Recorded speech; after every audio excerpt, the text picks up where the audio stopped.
आगामी गुढीपाडवा, रमजान ईद, महावीर जयंती, रामनवमी, हनुमान जयंती आदी धार्मिक सण व उत्सव तसेच भारतरत्न डॉक्टर बाबासाहेब आंबेडकर जयंती शांततेत पार पाडण्याच्या दृष्टीने खालापूर पोलीस स्टेशन येथे शांतता मोहल्ला कमिटी व पोलीस पाटील यांची संयुक्त बैठक उपविभागीय पोलीस अधिकारी विक्रम कदम यांच्या अध्यक्षतेखाली व पोलीस निरीक्षक सचिन पवार व संतोष आवटी यांच्या उपस्थितीत पार पडली।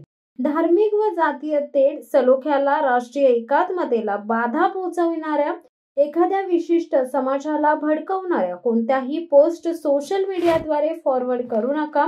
अशा पोस्ट करणाऱ्याची माहिती पोलीस ठाण्यात देण्यात यावी। आगामी काळामध्ये सर्वधर्मीय सण उत्सव साजरे केले जाणार आहेत। दरम्यान शांततेचे वातावरण असावे याबाबत दक्षता घेण्यात यावी। तसेच आगामी काळामध्ये खालापूर पोलीस ठाणे हद्दीत कायदा व सुव्यवस्थेचा प्रश्न निर्माण होणार नाही याबाबत योग्य ती खबरदारी घेण्याबाबत सूचना देण्यात आल्या। याच अनुषंगाने मौजे, हाळ खुर्द, हाळ बुद्रुक व महड या ठिकाणी रूट मार्चचे आयोजन करण्यात आले होते। शिवसत्ता टाइम्ससाठी खलील सुर्वे, खोपोली। दे धडक बेधडक वृत्त देणाऱ्या आपल्या शिवसत्ता टाइम्स न्यूज चॅनलला लाल बटन दाबून सबस्क्राईब करा आणि बेल आयकॉनला क्लिक करायला विसरू नका।